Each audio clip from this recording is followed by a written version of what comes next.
In the late autumn of 1941, the horizon of the Cyrenaican Plateau in North Africa was a haze of heat distortion and pulverized limestone. To a casual observer, the silhouette appearing through the dust clouds would have seemed almost toy-like. It was tall, narrow, and possessed a turret that looked undersized for the vastness of the Sahara. It did not have the menacing, low-slung profile of the German Panzer III, nor did it have the heavy, deliberate presence of the British Matilda II. It was a machine that appeared out of its depth in a theater of war defined by long distances and brutal mechanical attrition. Yet this unassuming vehicle was about to achieve something that the pride of the British Royal Armoured Corps had failed to do for months.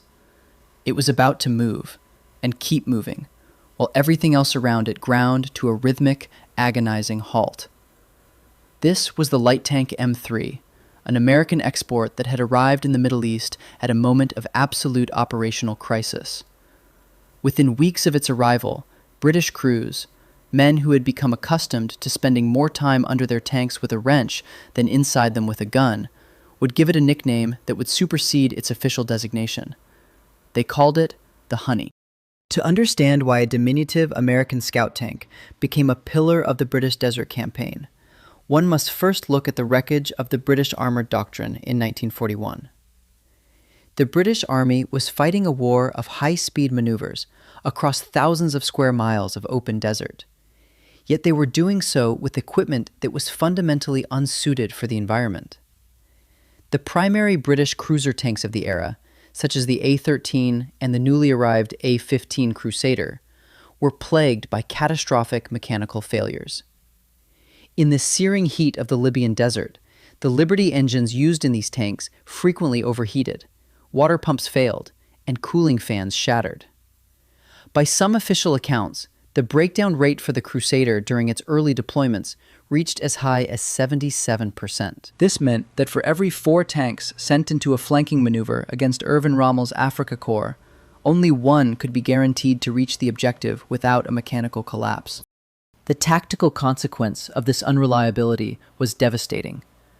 British commanders could not plan deep penetrations because they knew their units would evaporate through attrition before they saw the enemy. Furthermore, the British 2-pounder anti-tank gun, while accurate, lacked a high explosive shell, meaning British tanks were nearly defenseless against German anti-tank gun screens. The British were losing the war of logistics and the war of hardware simultaneously. It was into this vacuum of capability that the American M3 entered. The light tank M3 was a product of the American Car and Foundry Company. It had been designed with a philosophy that prioritized mechanical longevity over almost everything else. While European designers were obsessed with squeezing every millimeter of armor or every pound of firepower into their hulls, American engineers, influenced by the massive scale of the United States domestic automotive and rail industries, focused on standardized parts and excessive durability. The heart of the M3 was the Continental W6709A. This was a 7-cylinder, air-cooled radial engine originally designed for aircraft. Using an aviation engine in a tank was, on paper, a questionable decision. It required high-octane fuel and forced the tank to have a high silhouette to accommodate the vertical height of the radio configuration. However, the air-cooled nature of the engine proved to be its greatest asset in the desert. Unlike the British tanks, which relied on complex, leak-prone liquid cooling systems, the M3's engine was designed to operate in the thin, turbulent air of flight. In the North African heat, it was nearly immune to the overheating issues that paralyzed the British Crusader. When the first shipments of M3s arrived in Egypt under the Lend-Lease Act, the British crews of the 4th Armored Brigade were skeptical. The tank was cramped, its 37mm gun was considered light, and its armor was riveted rather than welded, a significant safety concern, as a non-penetrating hit could send rivets flying like shrapnel inside the cabin. But during the initial trials, a British driver reportedly climbed out of the vehicle after a high-speed run over rough terrain and remarked, "She's a honey." The name stuck. It wasn't honey as in sweet. It was honey as in smooth. It was a machine that did what it was told, every single time. This reliability was not just a convenience, it was a tactical revelation. The Honey could sustain a road speed of nearly 36 miles per hour, and, more importantly, it could maintain a high cross-country speed without the constant fear of a thrown track or a blown gasket. The suspension system, the vertical volute spring suspension, VVSS, was simple and robust. It utilized rubber block tracks that outlasted the all-steel tracks of its contemporaries by hundreds of miles. In a theater where the nearest repair depot might be 300 miles away, the ability to simply keep driving was the M3's most lethal characteristic. The true test of the Honey came in November 1941 during Operation Crusader. This was the massive British effort to relieve the siege of Tobruk and push Rommel out of Cyrenaica. The 4th Armored Brigade was equipped almost entirely with M3 Stuarts. This was the first time an American-made tank had been used by Western allies in a major offensive against German forces. The engagement at Gabersala was a chaotic introduction to modern tank warfare. The Stuarts found themselves face-to-face with the Panzer III and Panzer IV of the 21st Panzer Division. On paper, the Stuart was outclassed. The German 5-centimeter KWK-38 gun on the Panzer III could penetrate the Stuart's armor at ranges where the Stuart's 37mm gun was largely ineffective. However, the Honey had a different set of advantages. Its high speed and agility allowed it to close the distance rapidly, getting into the flanks and rear of the German formations, where their armor was thinnest. More importantly, the Honey's availability rate changed the math of the battle. While German and other British units were frequently sidelined from maintenance, the Stuarts of the 4th Armored Brigade stayed in the fight. There are records of Stuart tanks participating in continuous combat operations for 14 days straight without a single major mechanical overhaul. In the fluid, fast-moving environment of the desert, a tank that is 80% as good as its opponent, but is 100% available, is often more valuable than a perfect tank that is currently in a repair shop. The 37mm M6 gun, while light, was also surprisingly effective when used correctly. Unlike the British 2-pounder, the American 37mm fired a reliable canister shot and had a capable high-explosive round. This allowed the Honey to suppress enemy infantry and anti-tank gun crews, something British tank commanders had been begging for since the start of the war. The gun was also fitted with a rudimentary gyro stabilizer. While this early technology was often disconnected by crews who found it difficult to calibrate, it represented a forward-thinking approach to firing on the move, a tactic that the Honey's speed naturally encouraged. If you are enjoying this deep dive into the mechanical realities of the North African campaign, please consider subscribing. We focus on the engineering and logistics that shaped the outcome of the Second World War. As the campaign progressed toward the pivotal battles of El Alamein in 1942, the role of the Stuart began to shift. The arrival of the M4 Sherman and the M3 Grant provided the British with the heavy firepower they needed to take on the latest German armor. However, the Honey did not become obsolete. Instead, it moved into a specialized role that it was arguably better suited for: reconnaissance and pursuit. The British recognized that the Honey's speed and reliability made it the perfect eyes and ears of the armored divisions. They began to modify the tanks, often removing the turrets entirely to reduce weight and silhouette, creating what became known as the Stuart Recce. These turretless variants could reach even higher speeds and were almost impossible to hit as they scouted ahead of the main force. The Honey became the standard by which all other light tanks were measured. It outran every Panzer in the desert, not necessarily in a sprint, but in a marathon. A Panzer III might be faster for a mile, but the Stuart could drive for 100 miles, fight a battle, and drive back, while the Panzer's transmission would be screaming for mercy. The legend of the Stuart's durability grew with every month of the war. There was a documented case of a Stuart being transported across a river on a makeshift raft and driven through mud, sand, and jungle for years, remaining in active service until the final days of the conflict. This was not an isolated incident. The American Car and Foundry Company, along with Cadillac, who later produced the M5 variant, eventually produced over 22,000 of these light tanks. The expansion of the Stuart's service life took it far beyond the sands of Africa. When the United States entered the war in the Pacific, the M3 and the later M5 variants became the backbone of early American armored efforts. In the dense jungles of Guadalcanal and later in Burma, the Stuart's small size became its primary asset. Larger tanks would have bogged down in the swampy terrain or been unable to navigate the narrow jungle tracks.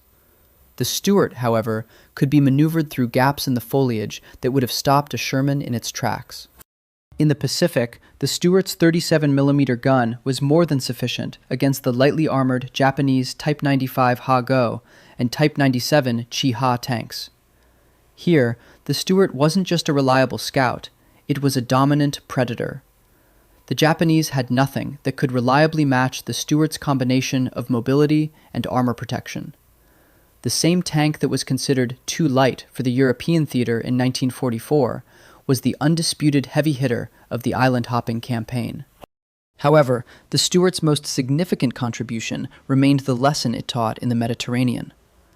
It proved that in the reality of war, theoretical superiority is a myth. A tank's paper specs, its maximum armor thickness, or the caliber of its gun, are irrelevant if the machine cannot reach the battlefield. The Honey was a triumph of industrial engineering and quality control. It was built to a standard of reliability that European manufacturers, hampered by the pressures of immediate combat and a different manufacturing tradition, simply could not match at the time. The British crew's affection for the Honey was rooted in a very practical form of gratitude. In a war where being brewed up, the British term for a tank catching fire, was a constant occupational hazard, the Stuart offered a degree of safety through its mechanical competence.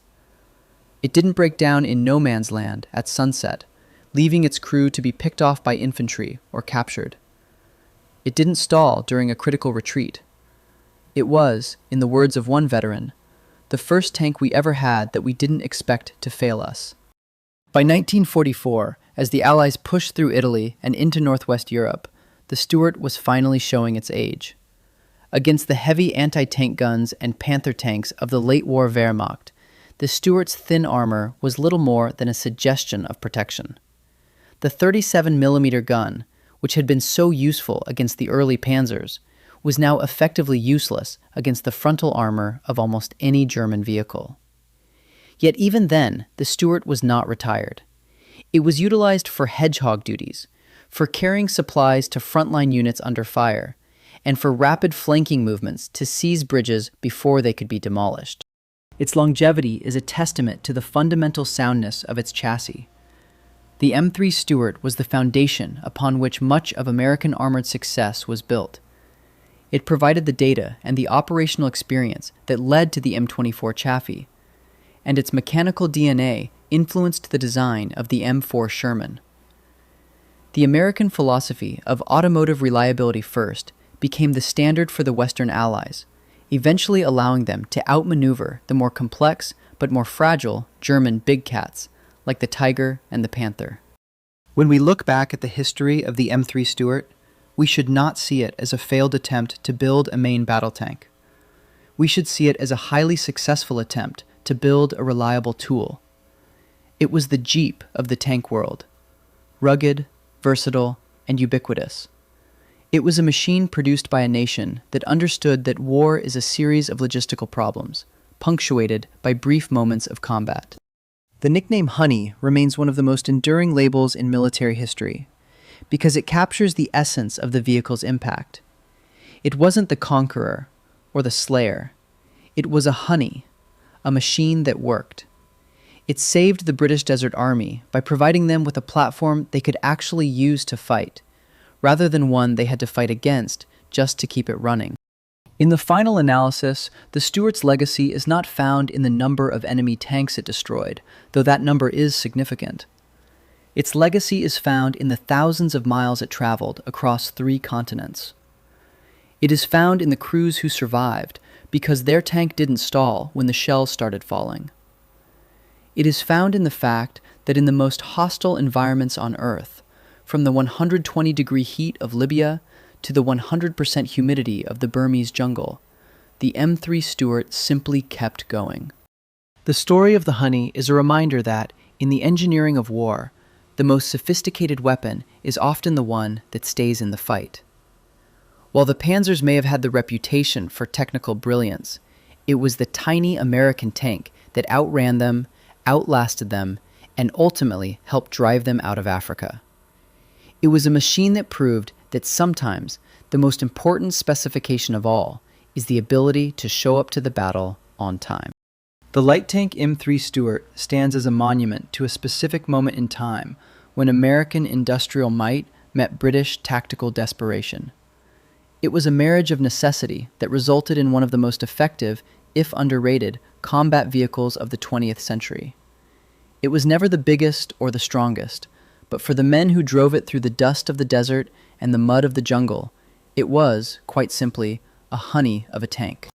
The Stuart's service didn't end with the surrender of Germany or Japan. Post-war, these tanks were distributed to dozens of nations, serving in conflicts well into the 1960s and 70s. In some parts of South America, Stuarts remained in active reserve units until the turn of the 21st century. This staggering service life of over 60 years is perhaps the ultimate evidence of its design quality. It was a tank that refused to quit, a mechanical marvel that prioritized the reality of the soldier's experience over the theory of the designer's desk. As we reflect on the history of armored warfare, the Stuart serves as a grounded, pragmatic counterpoint to the more glamorous, but often less effective, giants of the battlefield. It was the little tank that could, and because it could, the course of the war in the desert was changed forever.